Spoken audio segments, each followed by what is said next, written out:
Assalamualaikum, jumpa lagi di channel Sri Lestari. Halo teman-teman, di video kali ini saya akan berbagi resep cara membuat dimsum. Pertama-tama saya akan merebus air, kemudian tambahkan sedikit garam lalu didihkan ya. Selanjutnya sambil menunggu airnya matang, saya akan mengupas satu buah kentang.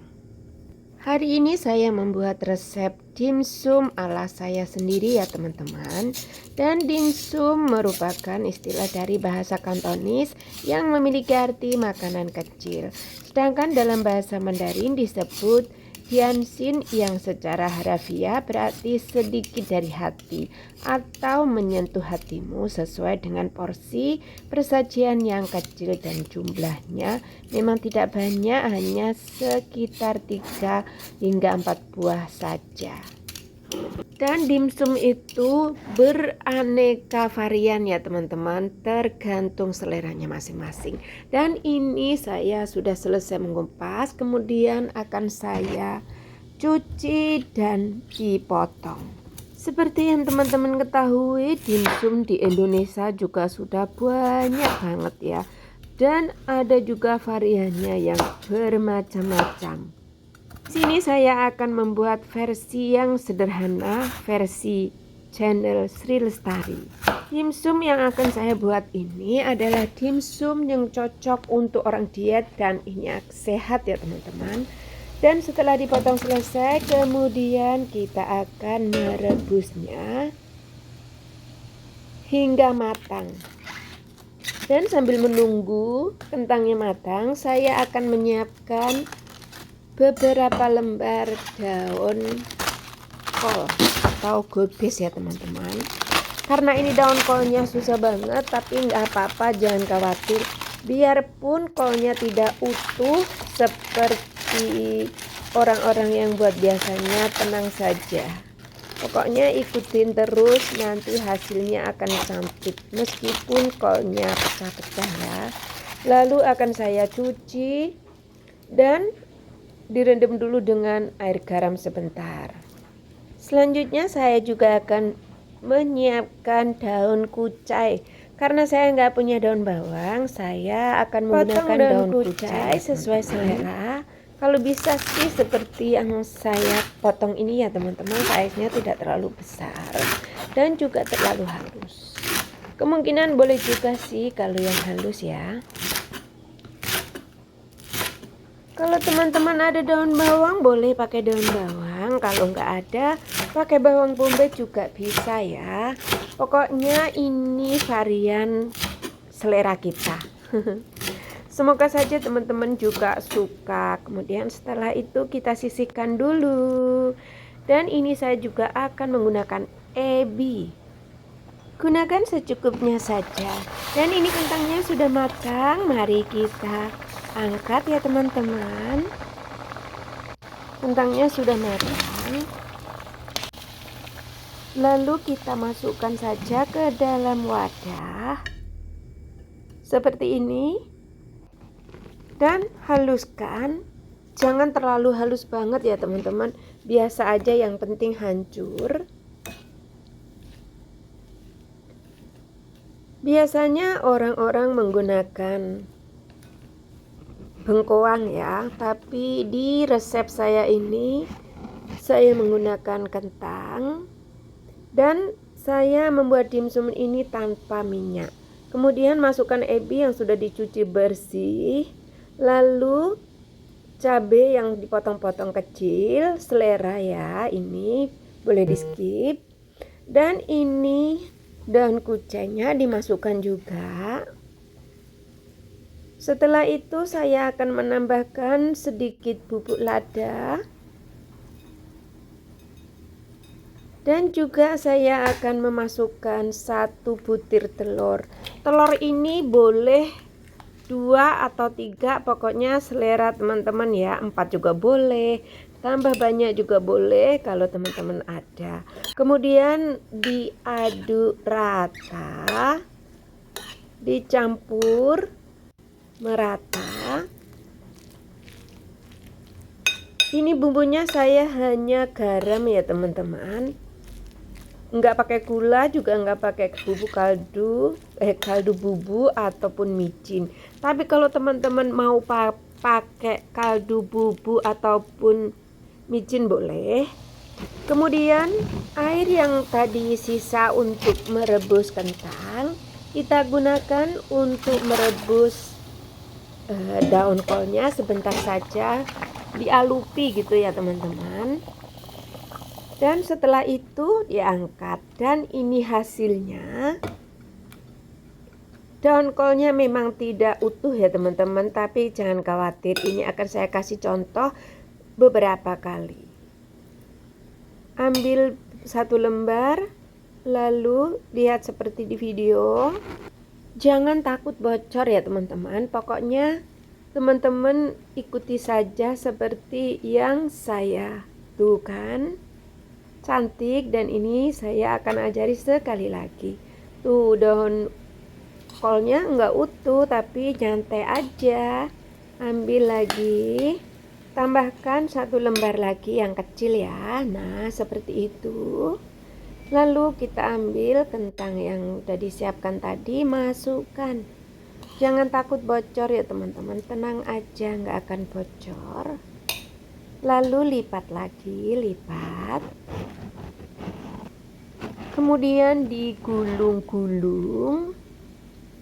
Nah, jadi kan tetap cantik.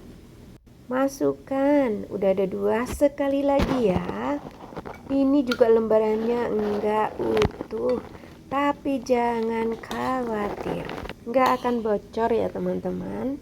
Lalu masukkan lagi. Nah, digulung lagi. Tuh, cantik kan?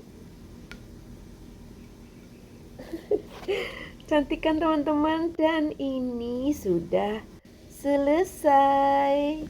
Semuanya 8. Kemudian langsung saja ya teman-teman, saya akan mengukusnya, dan kukusannya juga udah saya panaskan ya. Gimana, mudah kan cara membuatnya, menggulungnya? Langsung saja yuk kita masukkan saja ke tempat pengukusannya. Masukkan, lalu ditutup. Masak sampai 5 menit atau 10 menit ya teman-teman, terserah teman-teman seleranya. Mau kolnya tambah mateng atau biasa aja masih kriuk-kriuk. Dan ini ya teman-teman, saya kukus cuma 7 menit sudah selesai. Dan diangkat ya. Tuh kan, gak ada yang bocor satupun. Kalau dimsum ini pokoknya dijamin nggak gagal. Saya akan pindahkan ke piring. Pindahkan ke piring satu persatu, karena dimsumnya itu sedikit ada keluar kuah ya teman-teman, karena itu kan kol. Biasanya orang-orang pakai kulit lumpia, kulit dimsum ya, tapi saya menggunakan kol saja. Dan ini saya udah sering coba karena rasanya enak, jadi saya masih tetap setia menggunakan kol. Ini jadinya 8 ya teman-teman, pas buat makan siang saya nanti.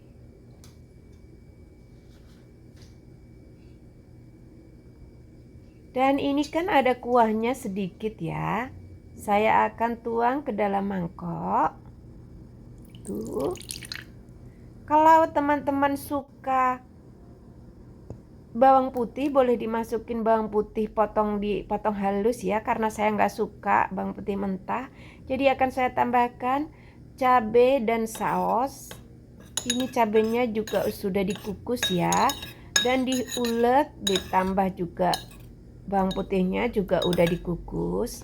Kemudian tambahkan saus dan kecap. Hasilnya seperti ini. Ini tuh enak banget.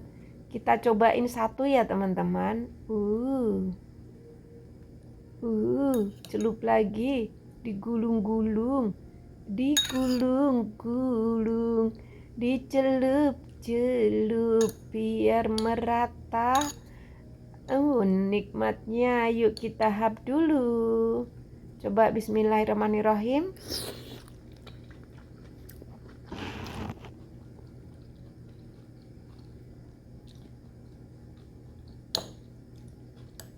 Enak banget teman-teman.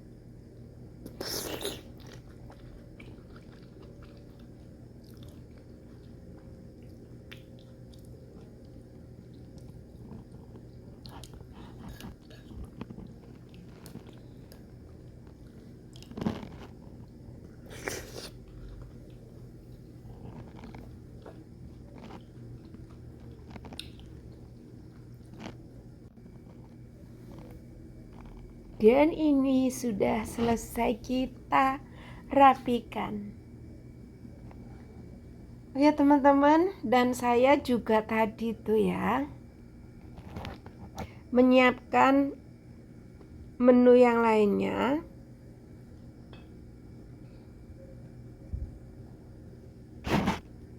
Teman-teman kira-kira mau coba enggak? Nah, ini temen menu yang lainnya ya teman-teman.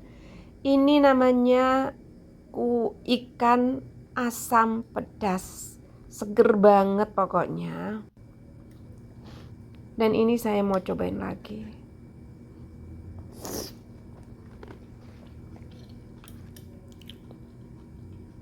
Teman-teman boleh coba resep saya ini karena anti gagal dan pokoknya rasanya seger. Ini bisa buat diet, juga bisa dijadikan menu sehat. Untuk sarapan bisa, untuk makan siang bisa, untuk makan malam juga bisa, dan makan cemilan pun juga bisa ya. Kalau tidak suka pedas, kita tinggal skip aja cabenya dan diganti lada bubuk saja. Jadi anak-anak juga bisa makan. Ini versi untuk orang dewasa yang suka makan cabai ya teman-teman. Kalau teman-teman masak buat anak-anak, tinggal skip saja cabenya. Dan ini saya juga mau masak ikan. Ini cara masak ikannya tadi ya teman-teman, sangat simpel. Ini ikannya masih seger. Ini namanya kalau di Indonesia ikan bagong.